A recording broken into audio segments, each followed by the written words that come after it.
ang pagpapatuloy ng kwento ng antingerong sabongero. Nang mga oras na yon ay nagbunyi ang aking panig. Sa muling pagkakataon kasi ay muli naming nasungkit ang panalo sa paligsahan. Matapos ang laban ay merong isang lalaki ang lumapit sa akin. "No, kunin mo na ang papremyo. Sundan mo lamang ako. Huwag ka nang magsama dahil ikaw lang ang kailangan." Napalingon ako kay Tuper at suminyas na antayin na lamang ako sa labas.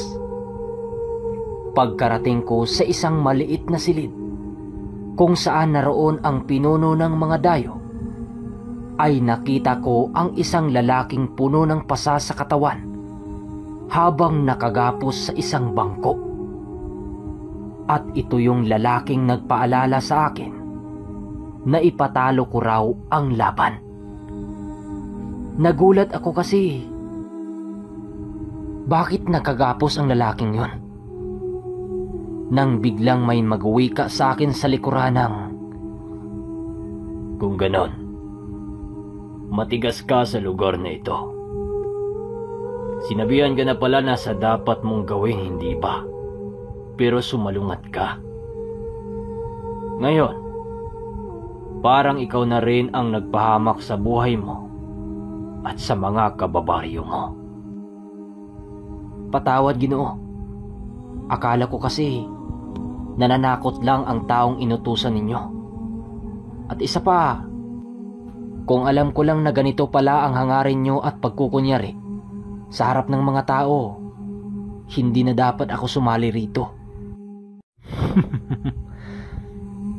"Talagang matapang ka. Dahil ba sa ikaw ang nagtangan sa mga karunungan ng lolo mo? Kaya ganito ka kung umasta. Pero huwag kang mag-alala. Ibigay pa rin namin ang papremyo. Pero ito ang tatandaan mo. Magkikita pa rin tayo. Apo ni Toro." Wika nito, sabay bato sa balikat ko ng isang supot. Agad ko naman itong kinuha at umalis na may halong pagtitig dito. Ang ikinagulat ko lang, bakit kilala niya ang pangalan ng lolo ko? Pagkalabas ko, naroon na ang aking mga kaibigan na naghihintay sa akin. Oo nga pala, nang araw na yun hindi na nakasali sa paligsahan ang mga kaibigan ko. Dahil nung kahapon pa lang ng mismong araw, nakasali na sila.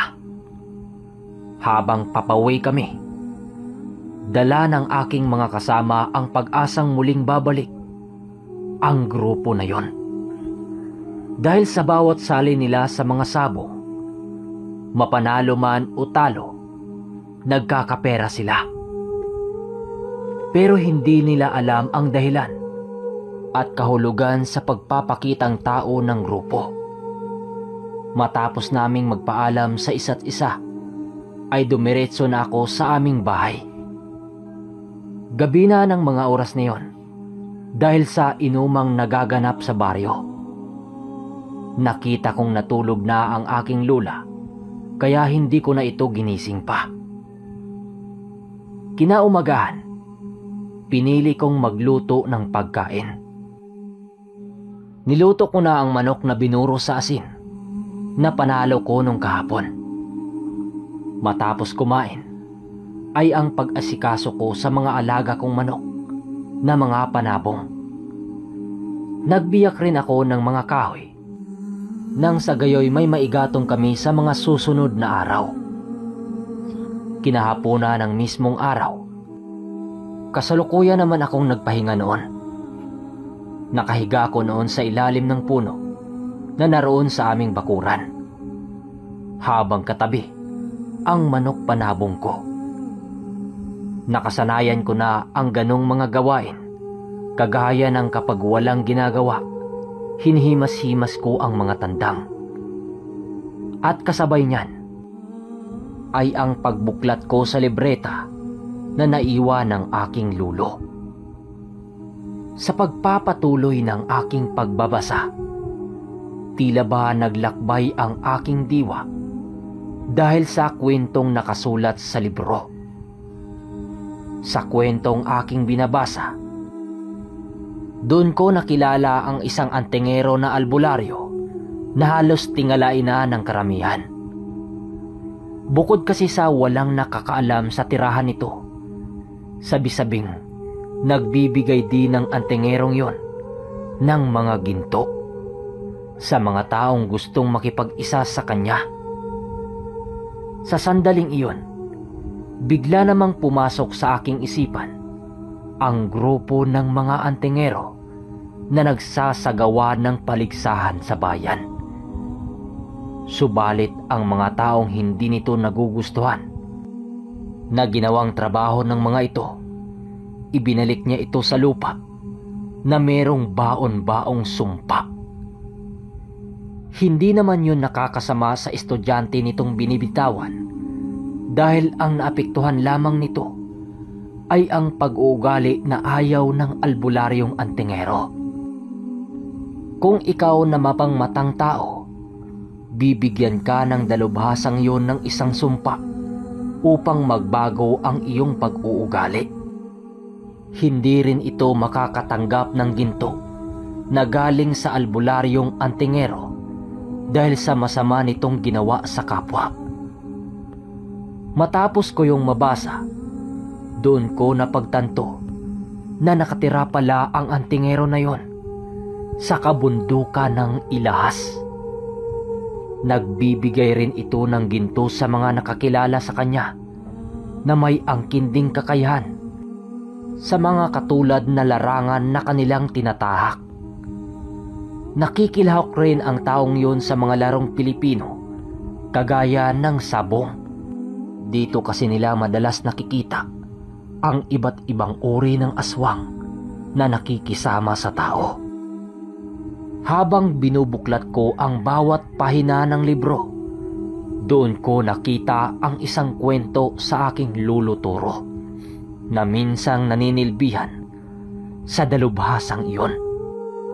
May mga talata ding nakasulat sa libro na nagsasaad na mensahe para daw sa akin.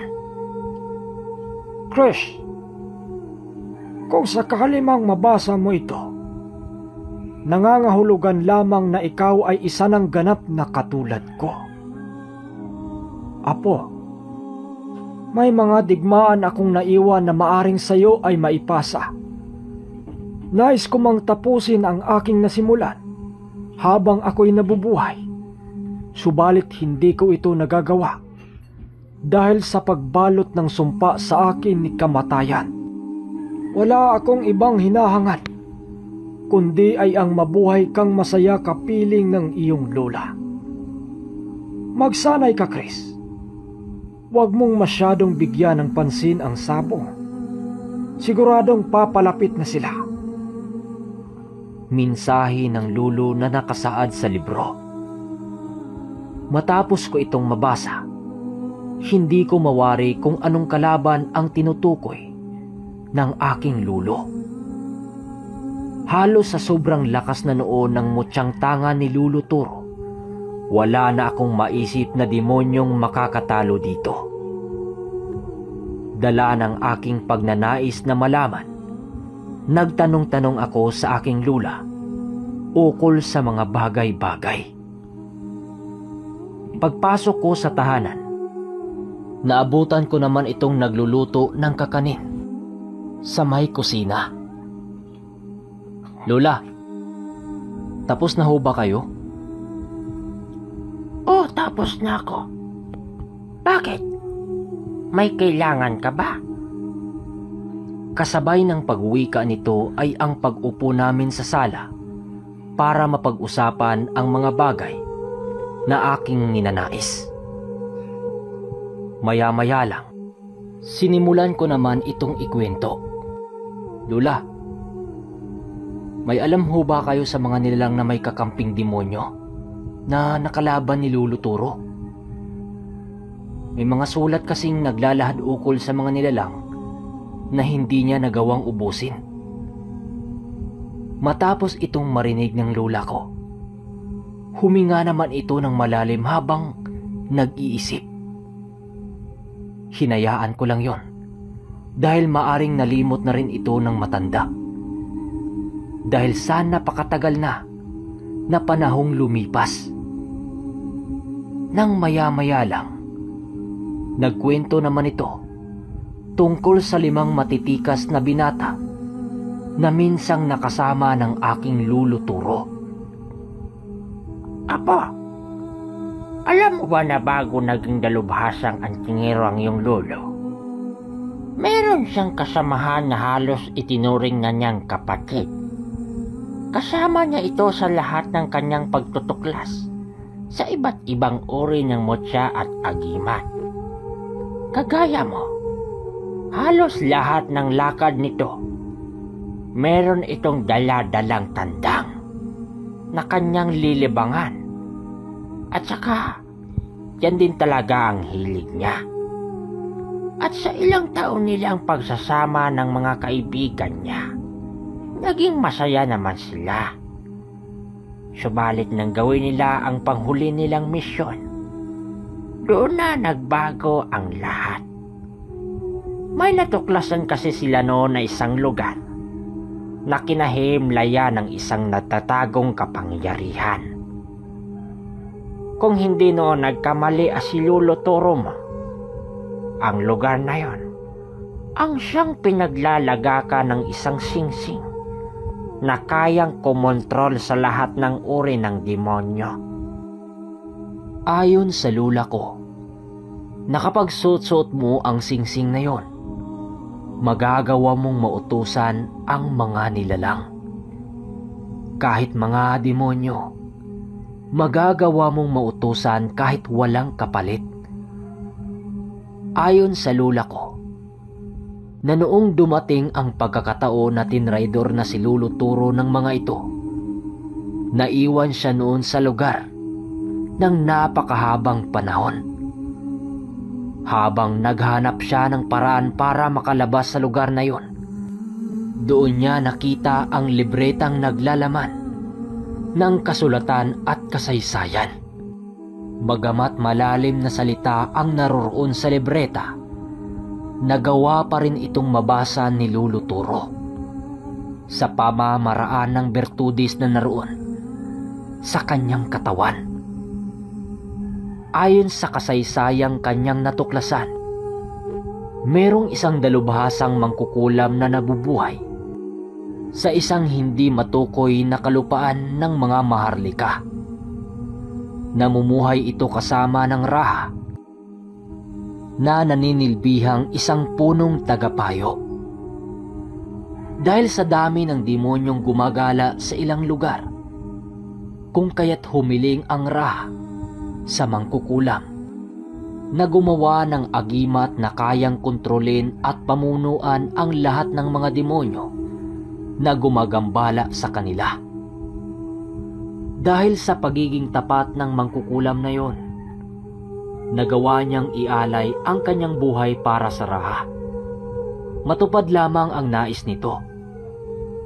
Nang mapasa kamay na nito ang singsing na inalaya ng buhay, doon na dahan-dahang nagbago ang ugaling pinapakita nito sa lahat ng kanyang mga nasakupan.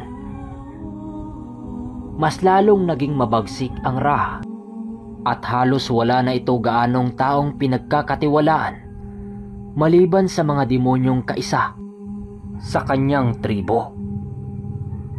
Puro demonyo na noon ang inutusan ng Raha na maglunsad ng kahit na anong misyon na magpapalawak ng kanilang nasasakupang imperyo.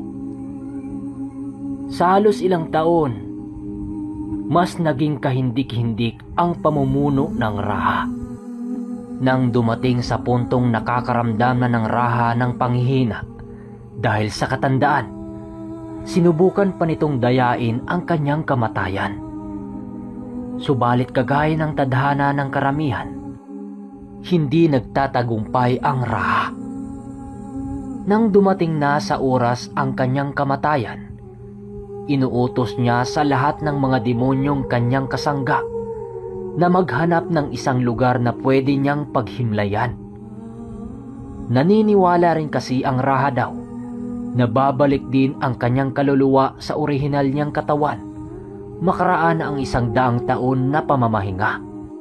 Upang hindi makuha sa kanyang katawang namamahinga ang singsing, inuutos niya sa lahat ng demonyong nagbabantay sa lahat ng pagkakataon at oras.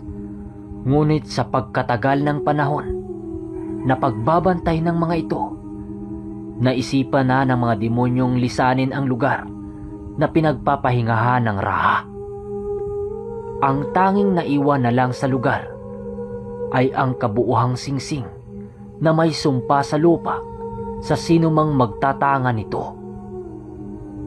Matapos ko yung marinig, mas lalo pang tumindi ang aking kaba dahil sa aking mga narinig.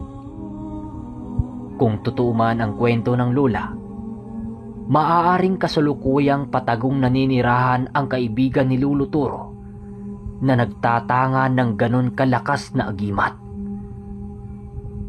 Kaya nga Apo, nababahala ako para sa'yo na magkakataon na malaman ng mga kaibigan ni Toro na mayroong nagmamana sa kanyang kakayahan. Paniniguradong maghimagsik na naman ito ng kadiliman. Sa ngayon, hindi mo pa napaghusayan ang abilidad ng Durian. Mag-iingat ka hanggat maaari. Huwag mong ibunyag sa iba ang iyong sikreto, sabi ng aking lola. At sa susunod na kwento ay ang magaganap sa tagisan ng pangkat nila Chris kontra sa mga dayong sabongero na dumayo sa kanilang lugar. Okay mga kaermitanyo, hanggang dito na muna ang ating kwento. So grabe no, malayo pa pala ang lalakbay nitong si Chris para mapantayan niya ang mga sinasabing nilalang. Sino kaya ang makalaban niya sa mga sabungan no? Yung dumadayo sa kanya? Paniniguradong excited na naman yung mga mahilig sa sabong dito. O sino ba yung mga sabongero dyan na mahilig sa mga kwentong sabong? Comment nyo sa baba para mapasali sa shoutout. At sa mga magpa-shoutout pala, comment nyo na lahat sa comment section para masabay-sabay na. At sa mga hindi pa nag-subscribe dyan, baka naman. At huwag kalimutang mag-like. Yun lang. Hanggang sa pagbabalik ng Ang Ermitanyo.